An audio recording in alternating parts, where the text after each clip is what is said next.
Greetings and salutations. So, today let's talk about the South African June protest. Today is the 1st of July, but today is the day where the actual real protest and real action sort of begins. Over 900 people have been arrested.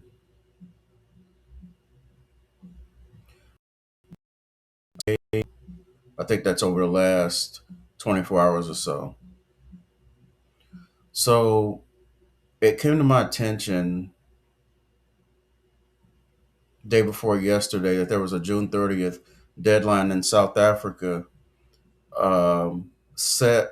It's an unofficial deadline set by different activist groups, two in particular, and they are urging, under no uncertain terms, undocumented immigrants leave the country June 30th. There have been threats of violence, threats of people being dealt with personally, people's businesses. A lot of undocumented immigrants have businesses there. People have threatened to burn down buildings. People have threatened to loot, riot. And so this is where we are with it. And so I just found it interesting because this is not necessarily, it's really easy to have immigration action in the United States because white folks can just look and say, if you're darker than a snowflake, you need to get on up the road. But in South Africa, I can't tell the difference between a Malawi from a South African, from a Nigerian, from a Congolese. I can't tell the difference, bro.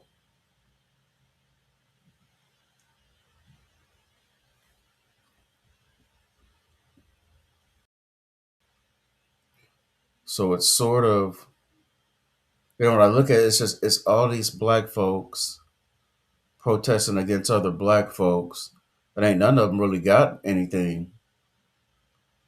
South Africa, even before they began dealing with huge numbers of uh, influx and migrational patterns, they still were struggling to keep people employed. They have 60% unemployment with their young people. So, for instance, when you look at the difference between a South African person and a Nigerian person, while both Nigeria and South Africa are African economic powerhouses, which they are not powerhouses, their people possess distinct cultural identities. Listen to me. If you do not possess nuclear warheads, you are not a powerhouse. Indeed and in fact. White folks don't talk about that. They don't ever want you to know that. And the reason why is because each white country has thousands of nuclear warheads. The U.S. has over 5,000 nuclear warheads. They steady pointing a finger and telling other countries they can't have one of them. There's a reason why, because if you get so much as one of those things, it changes the economic and foreign policy forever, indefinitely. That's a country Americans cannot screw with if they have a nuclear warhead. You don't hear them talking about North Korea anymore, do you? They used to talk about uh, North Korea like a dog, the little missile man, and calling them all kinds of names. They don't talk about him no more. Now that he got them warheads, they don't talk about him no more. Nigerians are known for bold entrepreneurial and highly expressive traits. South Africans represent a more multicultural, westernized society shaped heavily by their recent transition from apartheid. Nigerians are known to be highly ambitious, direct, and loud. They are deeply entrepreneurial and highly optimistic despite domestic hardships. South Africans are known to be more relaxed but resilient. Their society is diverse and heavily influenced by a blend of indigenous and Western lifestyles. Nigeria heavily relies on oil with a huge focus on informal trade, the arts like Nollywood, whatever that is, and a fast growing digital tech sector. South Africa features a more developed industrial economy with strong banking, tourism, and mining. Nigeria is huge, young population of over 200 million people, has hundreds of ethnic groups, which is a problem. The largest being the Hausa, Yoruba, and Igbo. South Africa has a smaller population of about 60 million people. It is a multiracial country with a large black majority alongside white, colored, and Indian communities. Nigeria gained independence from Britain in 1960. People largely view issues through an economic or political lens rather than a racial one. We'll talk about that in a little bit.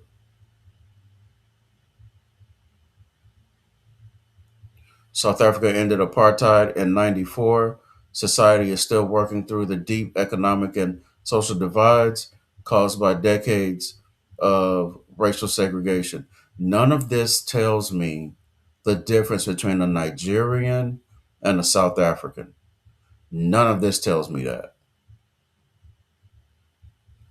So I don't know how a South African walks up to a Nigerian and says, unless they're doing it off, giving them a language test, how does a South African walk up to a Nigerian or someone from Malawi and say, you don't belong here, you need to get your stuff and you need to get on up the road? I don't get it, bro. It's not like the US where you can tell a Latino from a mile away, you can tell someone that's darker than a snowflake from a mile away. We can sort of pick out Haitians by how they kind of look and dress. Over there, I mean, I'm looking at them and they all look the same to me. Although I'm sure each one will tell you they're not the same. But how do they pick each other out of a lineup? You know, my overall point is that immigration has become so politicized, it is unreal. And all it takes is for one politician to politicize a migrational or immigration issue, and he'll have hundreds of thousands of votes and hundreds of thousands of people behind him. That's all it took. Donald John, the pedophile con, was to walk down a golden staircase and start talking about Mexicans. Then he got into a debate with Kamala when he was beating the socks off of her and told people that Haitians in Springfield, Illinois, was eating the cats and the dogs, which may or may not be entirely true.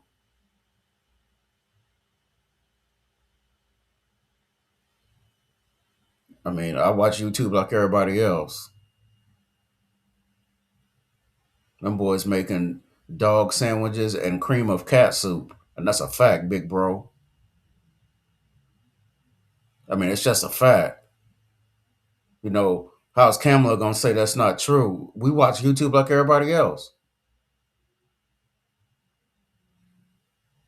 Even if they're not eating cats and dogs, they're eating everything else over there. All you gotta do is type in Haitian food market.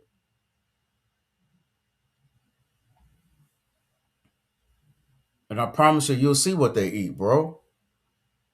All of them over there. Type in African food market. Man, they tearing up some stuff. But regardless, um,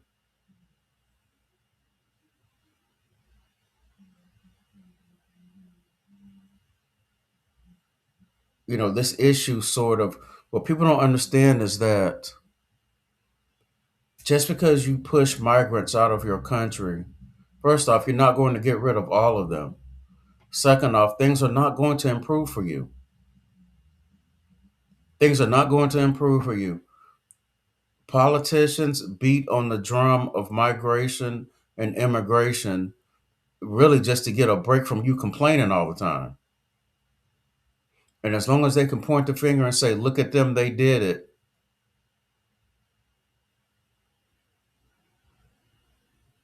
then and get you to focus in another direction, then they get a reprieve.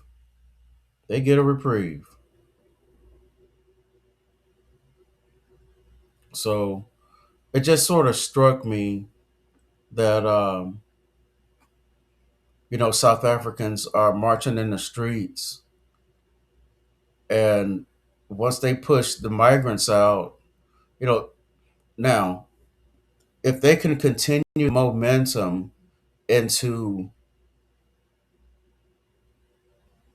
um, economic reforms, educational reforms, employment reforms, but the guy running the country is himself a billionaire. So I mean, these billionaires getting power over people that barely got change for some lint in their pockets. It's just fascinating, bro. That guy's not going to show you the secrets to how he got to the bag. He's not going to show you that. He ain't ever going to tell you that. But if he can get you to believe that he's somehow going to make you like him, first off, these people had to work extremely hard, and when they wasn't doing that, they was cheating. When they wasn't doing that, they was stepping on somebody's head. It's all about what you're willing to do and won't do. What you're willing to do and not willing to do. Ultimately, but we vote for people based off of belief and hope instead of ironclad, can this person do what they say they're going to do?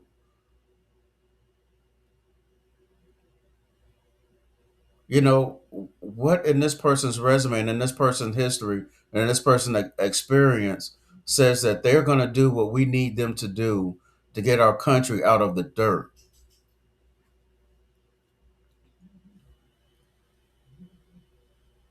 So let's watch a little of this, man. Some of this riot footage. Indeed. Well, we've just witnessed some action here. Some, as you know, just breaking away from the bigger group that is at the back. My colleague here, Kulile Shabalala, is showing you visuals of what I will call the marshals and the police struggling to contain the group. We will pan now and show you, pardon our visuals, they will be shaky. We are at the back of a moving buggy. Durban is on standstill, but I want to show you ahead of us there. You see the street. That group that you see ahead or in front was actually part of the group that is behind us. They decided to break off or break away from the main group. It's a larger group that is ahead now, but they will have to wait because the police had to ensure that. So there were a lot of comments from white viewers saying that, well, when white people do it, they're called racist and all this. True. Because you are a racist. Like, both things can be true. We need immigration reform. We need to slow down migrational patterns into the country. And you're still a racist. Like, you don't stop being a racist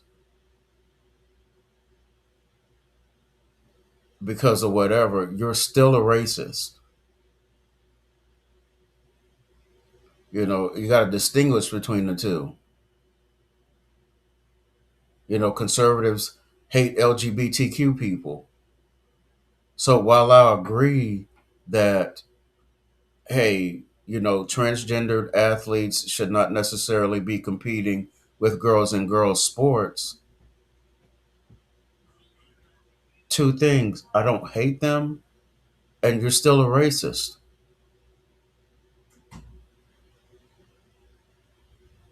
You're still a racist. You don't stop being racist just because we might agree on one or two minor points. You're still a racist.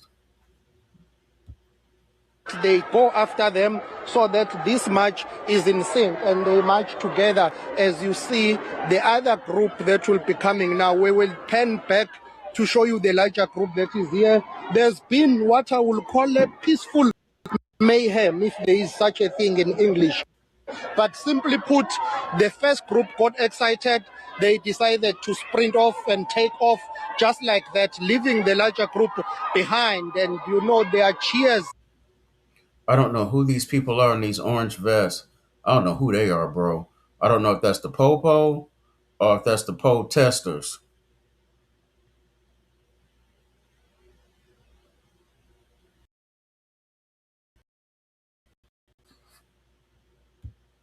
Across the streets of Durban. I know this is a normal day in South Africa, but in Durban, it's not a normal day.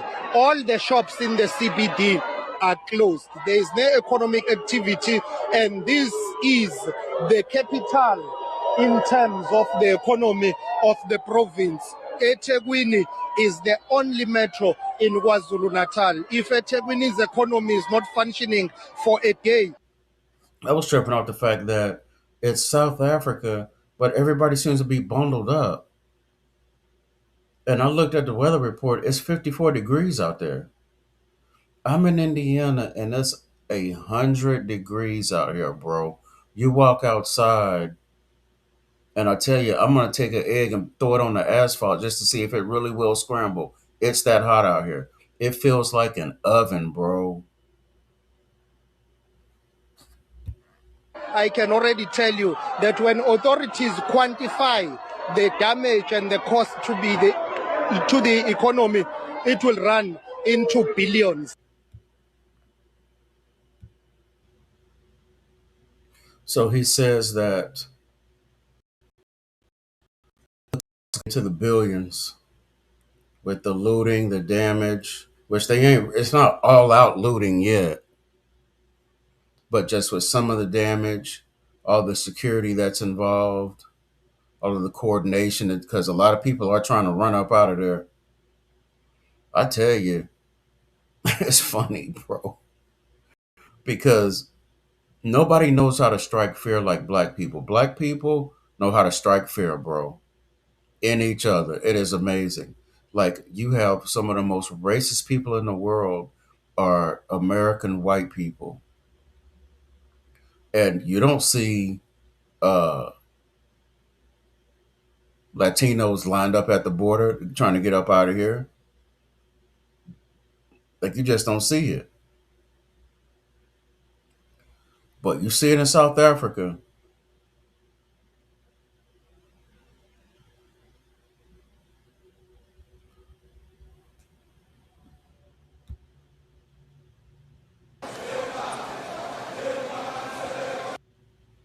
Now I like to, and just on a side note, I like to watch them get together and sing. And see, this is how we used to do it back in the day. We get together and sing war chants. The only problem was we running lockstep with spears and wooden shields, and white folks came into Africa hundreds of years ago with gunpowder, balls, and cannon fire, and we just never stood a chance. And but what hurt us the most was African politicians and warlords taking money under the table and letting them white folks come into the country. And our greed as black folks has always been our undoing. I am an African American. I'm an American black person, however you want to call it. We go by many different names. Africans want us to call ourselves African as long as we don't identify with their tribe. You know, I don't really identify with Africans, but I do know that the reason I'm over here is because of them. Letting them white folks come into Africa and do whatever they wanted. Then when they tried to tell them to stop, it was too good to them. They couldn't stop. The world will be a very different place if soon as them white folks showed up, um, we should have been killing them at the border. But we were so busy going to war with each other. You've got all these tribes in all these countries.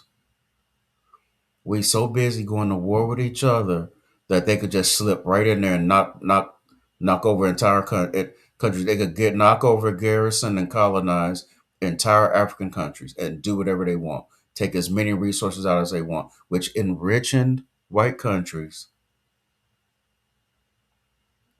while depriving African countries. Africa has 54 countries recognized by the United Nations. Across these nations, there are about 3,000 distinct tribes or ethnic groups and roughly 2,000 different languages. This makes Africa one of the most culturally and linguistically diverse continents on the earth. What it makes them is they are divided up. Like the United States is supposed to be the most powerful country in the world. They got 50 states, bro, and a couple of territories.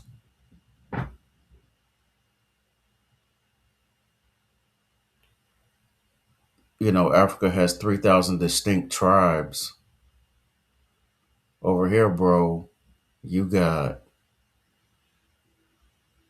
you just don't have all that divided up like that. 2,000 different languages, all them tribes that hate each other.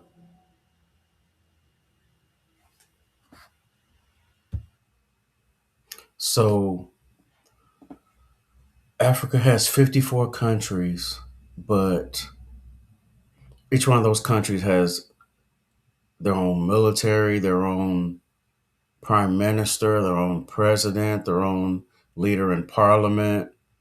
Like, it's 54 countries in that, bro. They all need to come together and be Africa needs to be just one country. The U.S. has states and two territories, but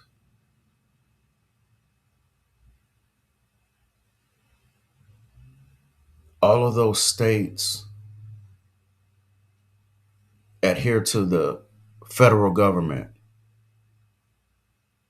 Africa don't have that, bro. They're all split up all these different ways. Each tribe wants their own,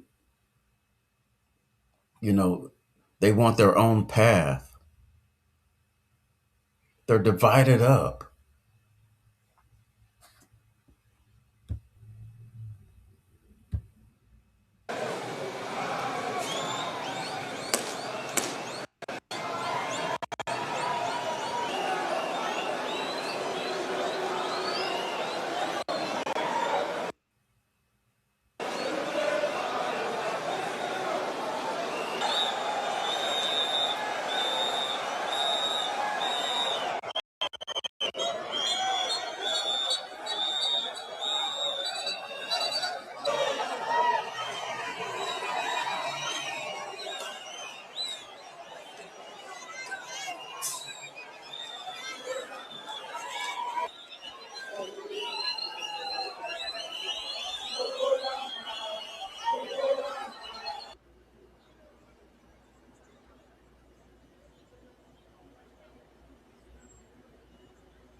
So again, they've arrested 900 people so and we'll have to kind of see where this thing goes. But oh man, here comes my pit bull, bro. So as long as they are divided up like they are, they ain't never gonna get nowhere. They're always gonna struggle. You know, the white countries come together through sacrifice.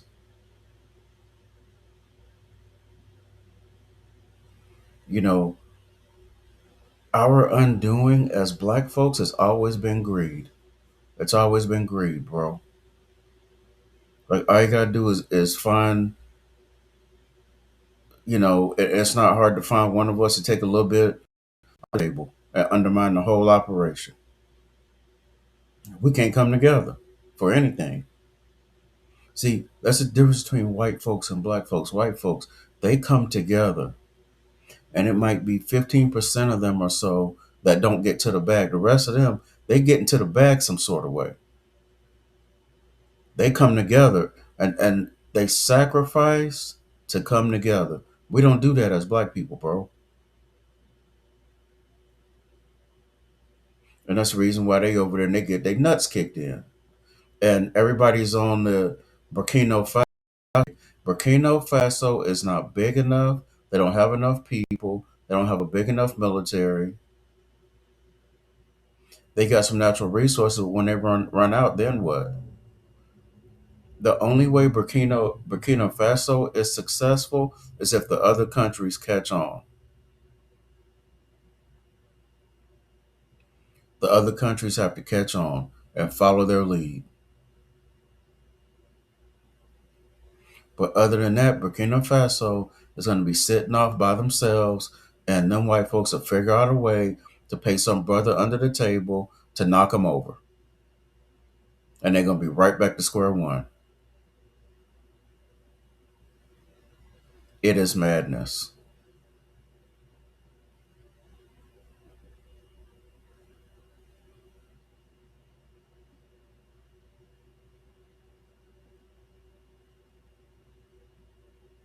So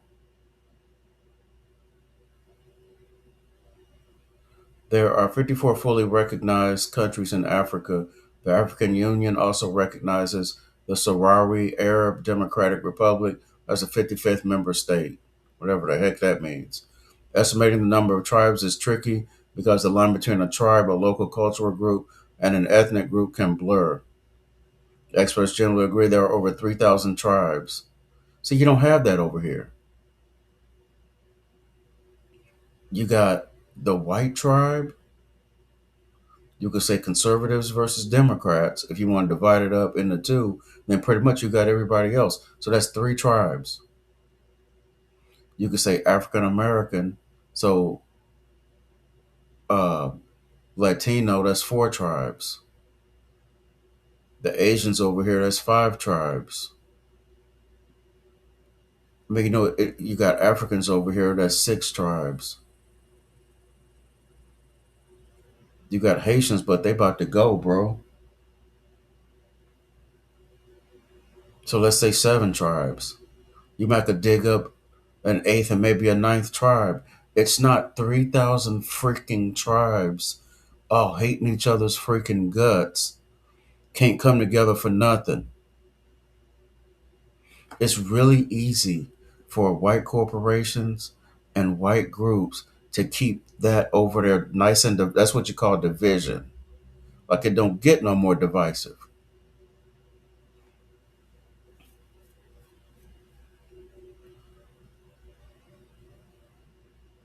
It don't get no more divisive.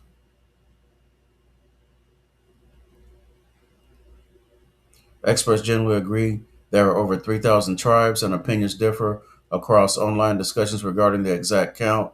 When counting all sub dialects, about 30% of the entire African population belongs to just 10 major tribes, like the Hausa, Yoruba, and Hutu.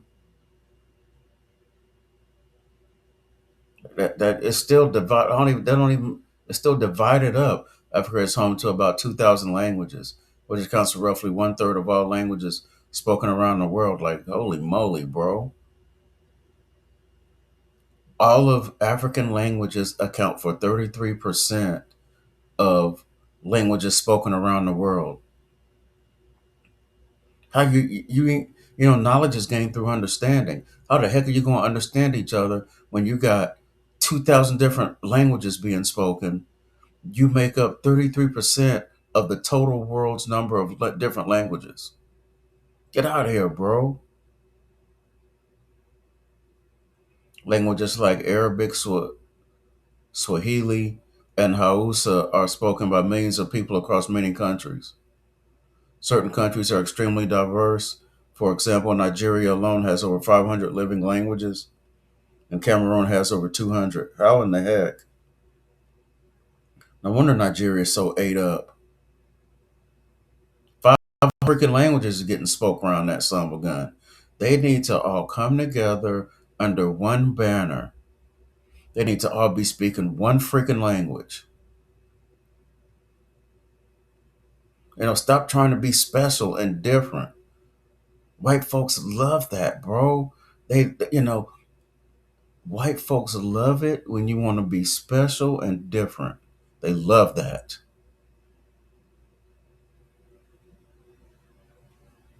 Most of these rich white countries speak the Queen's English. They come together through sacrifice, bro. Black folks can't do that. Like, we just all need to be special and different all the time. It's freaking nuts. Most native languages belong to four large families: Niger Congo, Afro Asiatic, Nilo Saharan, and Khoisan.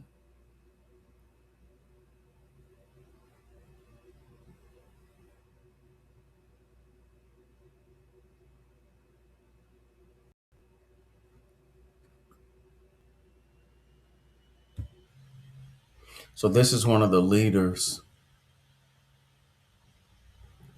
of the movement to push out as many migrants as they can by the 30th, which was yesterday. The deadline was yesterday.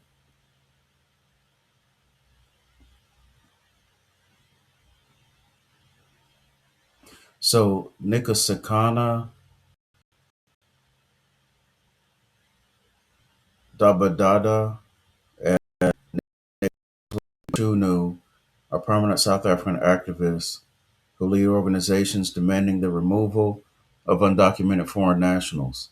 They organize large scale nationwide demonstrations and marches calling for the departure of immigrants. I don't know if she's one of those people. I can't tell if that's male or female names. I don't know, bro.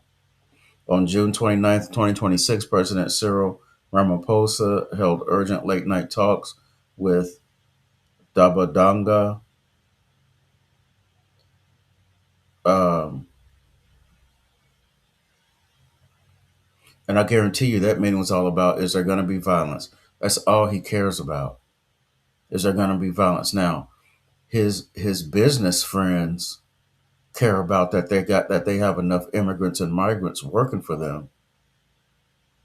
Which I don't see how that's a problem really, because you got 60% unemployment with the youth. Like, you should have plenty of people, plenty of South Africans that could work for you. So late night talks ahead of planned national demonstrations.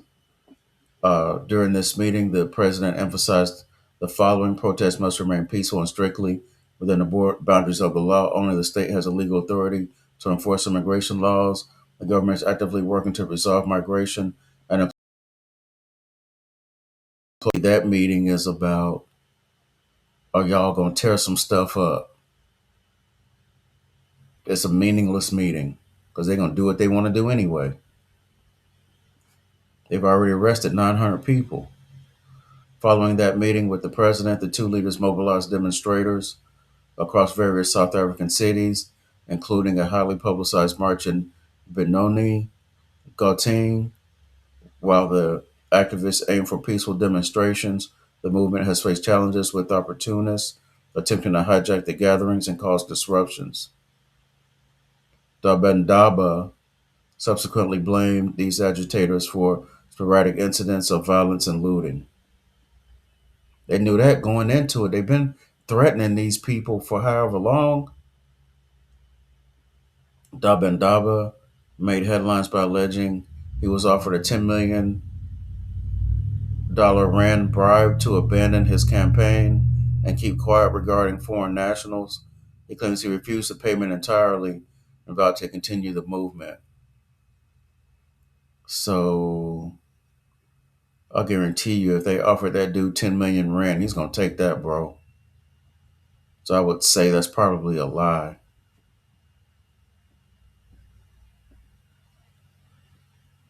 I would say that's probably a lie because you offer anybody over there from Ramaphosa all the way down the food chain 10 million rand, they're gonna take that, bro.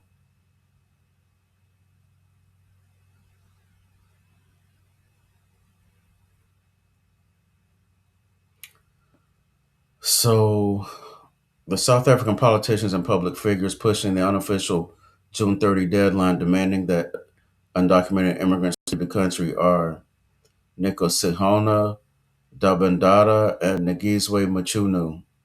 They lead the anti-immigration and protest groups such as Insizwa, Nebunsiza that set the deadline. However, South African President Cyril Ramaphosa strongly condemned this deadline. He declared it unlawful and warned that the government, not vigilante groups, are responsible for enforcing immigration laws. Only one group benefits from having migrants in the country, and that is business leaders, business owners. That is who benefits from having migrants in the country because it drives down wages. And instead of paying people 25, 30 bucks an hour, it's $5 an hour, it's $8 an hour, it's $10 an hour. People topping off at 11, 12 bucks an hour. And that's probably an overstatement. And here comes Bullet.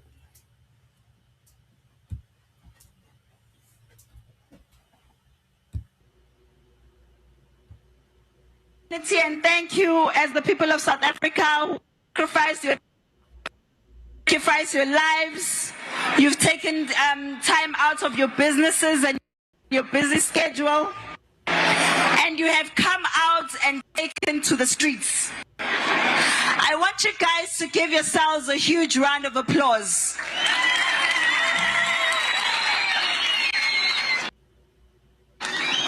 And we want to salute members of the creative industry who have been with us in this fight, even when some of them decided that they do not want to be seen as defending their own country because their bookings are more important. We want to salute you, Ayanda and Tanzi. We want to salute you, Mabetu Sintinga, Pastor Mchosi, Malusi Mbogazi, Ntokozo Zagwe, TNS, Oscar Mbo, and we want to say that history will remember you as patriots who did not shy away from standing up for your country when the time was needed. We also want to thank all the political parties who have shown support today. Others said that they will not join us in our fight because we are victims. We are hooligans. We do not deserve to be heard when we cry. But we want to thank the following political.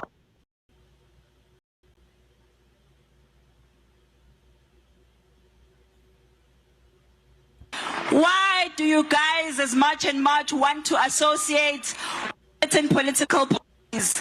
Let me explain it very simply. One, sifuna ukuthi senyo vota nani who is with us and who is against us. So ningalenzi phutha nenza umbhedo ngiyaphinda. Nivotele political parties who have made it clear that they are not with the people of South Africa. Second to that, we align with them because they sit in parliament, thina sihlale parliament. And if you want to change policies, kumele ufake into ekuthiwa ama-motion. Okay, so YouTube seems to be sucking today. But the June 30th deadline in South Africa refers to an unofficial ultimatum set by anti immigration vigilante groups demanding all undocumented foreign nationals leave the country. The deadline was not legally recognized by the South African government, which declared June 30th a normal working day and condemned threats of violence. However, it caused mass fear, leading thousands of migrants to flee or be repatriated by their home countries. Campaign groups like March and March and Operation Dudula set the June 30th deadline. Thousands of foreign nationals from countries like Malawi, Zimbabwe, Mozambique, and Nigeria fled to makeshift shelters or utilized repatriation flights and buses. South African police, backed by the military, deployed in large numbers to enforce order. Over 900 people were arrested across various cities for acts of public violence and looting. The Department of Home Affairs clarified this deadline was unauthorized and urged calm. The South African government has begun a significant overhaul of its immigration system to tighten border management and control informal township businesses.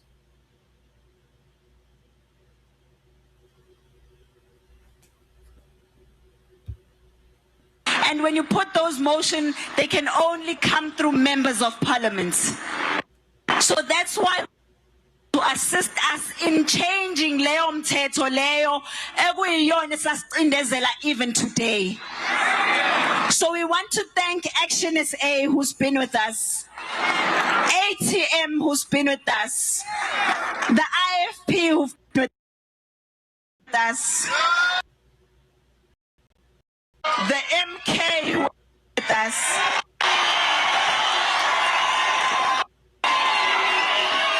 the NFP who has been with us, Operation Tutula who has been with us, Africa Maibuye who has been with us, and we thank some members of the ANC like Panyaza Lesufi. Ngithe sam. Phela ngimdlela umuntu amandla akhe. Thank those who have stood with us. One thing I will say is she's a beautiful speaker. Man, I don't know why YouTube is sucking so bad today. It is what it is. I need a new laptop, but it is what it is. But she's a beautiful speaker. I will give her that. But movements like this can propel people into the stratosphere. I mean, you could be looking at the next South African president. You know, you could be looking at, there's some other guy sitting behind her. He could be the next South African president. You could be looking at the next president and vice president. People are very like immigration. Like, if I'm broke and unemployed, it's easy for me to point the finger at migrants and use immigration as a tool and a platform for me and a sounding board for me to complain and whine about my problems. And it's in every country, from Belfast to UK to South Africa to the US and especially Canada. It's in every country. All you got to do is point the finger. It's them over there.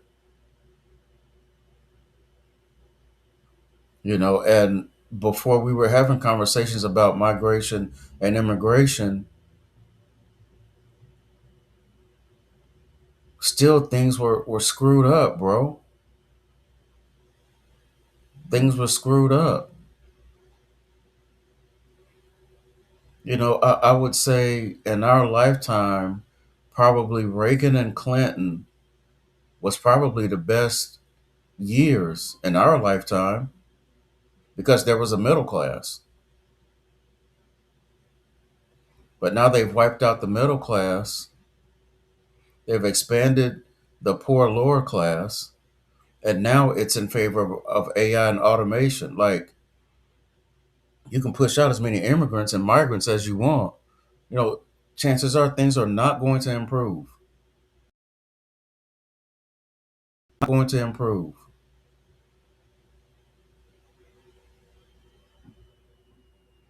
So, it's the same thing with, like, people want to knock over their governments, but most of the time things don't improve for you. Things do not improve for you.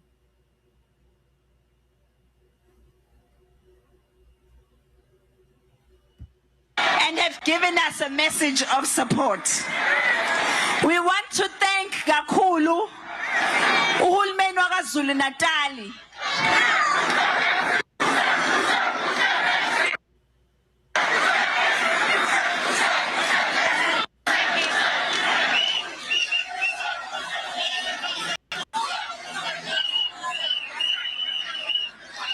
we want to thank the government laba abathatha isikhathi sabo bahlala nathi and actually listen.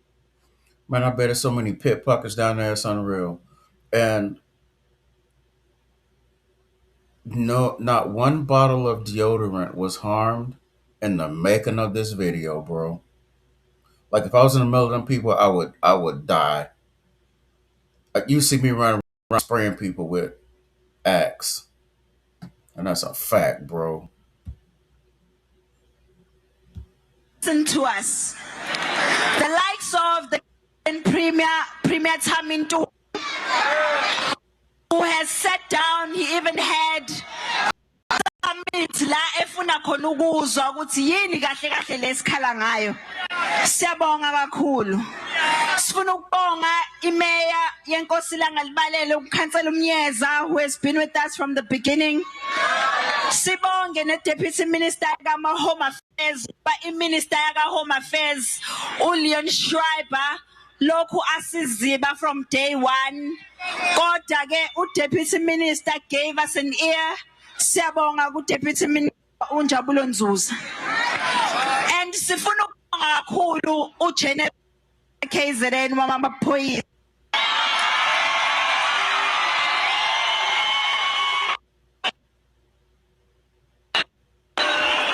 Siyabonga kakhulu Ndonga. Like, we vote based off of hope and potential. We don't vote based off of experience and resume. Like, we just don't vote based off of that, bro. And we vote based off of problems, but we don't vote based off of solutions. Like, we as voters need to start coming up with a solution and then find a candidate who can implement that solution. Not this, we got a problem, what are you going to do to fix it? And they'll tell you whatever you want to hear, bro. They'll tell you whatever you want to hear. So I'm very interested in following her. And I don't know where that other guy is. He's back there somewhere. This might be him right here. But it's her and a guy that are running this movement, that are running these two movements. And I'm interested to see how far they move up the political platform in that country, because you get this many people voting for you and you can just about go anywhere. Because Ramaphosa, I mean, my problem with him is he came here several months ago and Donald Trump ran circles around him, accused him of persecuting white South Africans. He sat there, didn't say a word. You sitting there in the house of the slave master. You sitting there in the White House, bro. You sat there, did not say a word. Freaking stupid little punk, little pudgy Zelensky did more than Ramaphosa did. At least when Zelensky showed up, at least he put up a fight.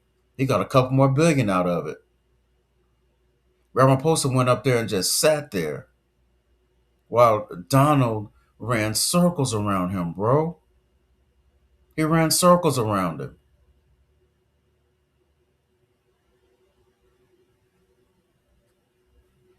That's a problem with me, which I'm sure it's a problem with a lot of South Africans too. But we'll have to see, how big of a problem it is with the next election, because a lot of these politicians, they don't have solutions, but they know how to get reelected.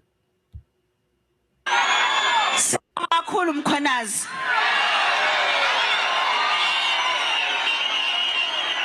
Siyabonga nokuthi nje usitreat njengabantu. Ungabe ukuthi uvele waba umuntu ofana nabanye abakuhulumeni abathi nje badedela izinja zisilume. Wena umile eqinisweni, siyabonga Ndonga. Singamshiyi ngaphandle uMajor General Makhoba. Ngifisa ngathi ngabe niyambona lana ngimazi yini. uGeneral Makhoba uyisekela lakhe uGeneral Mkhwanazi, and ngisho singamfonela ngo-1 ebusuku, she's always willing ukuthi asize. Bonga kuGeneral Makhoba.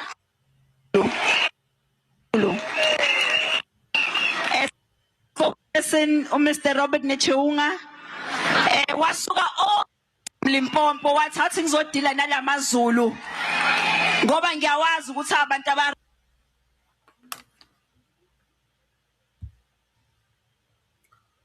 So we got through that choppiness, my lord. But she, again, she is a beautifully eloquent and articulate speaker. She's able to enunciate her point that she wants to get across, and she's able to uh, articulate succinctly and clearly. And when you can do that, you get the hearts of the people. And I'm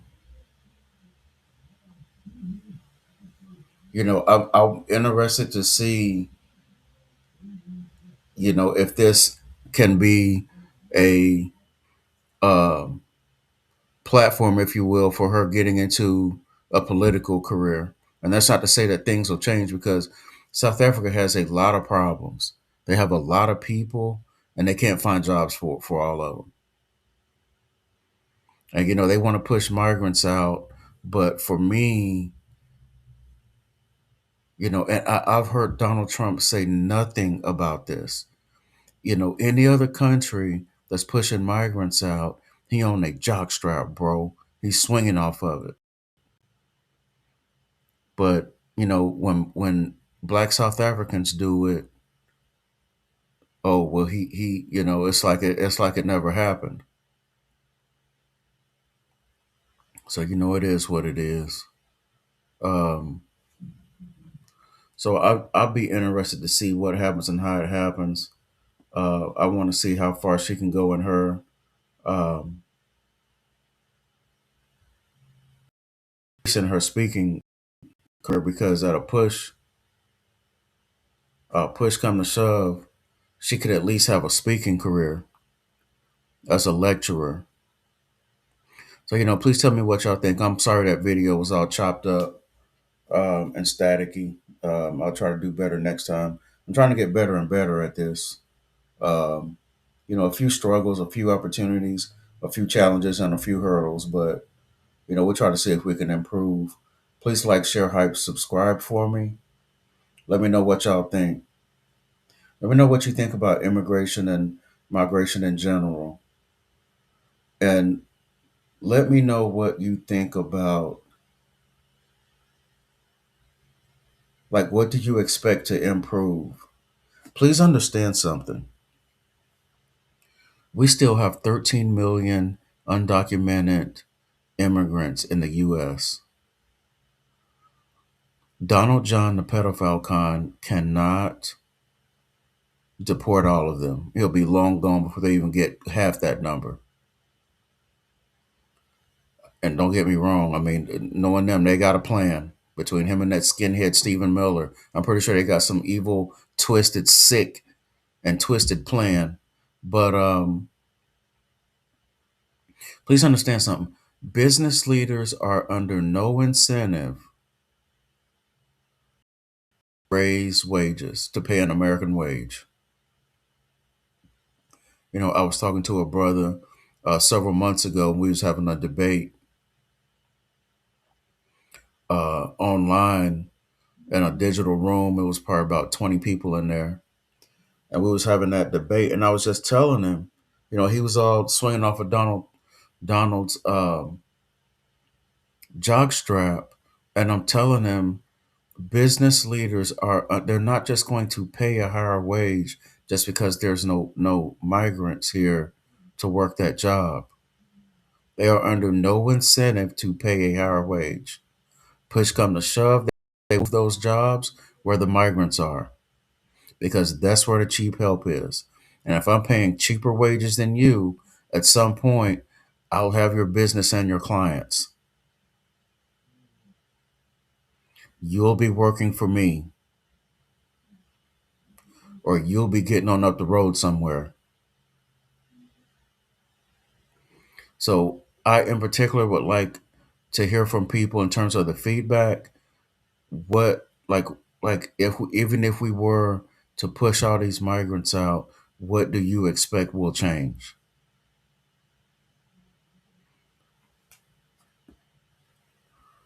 I'll holler at y'all. I'm out.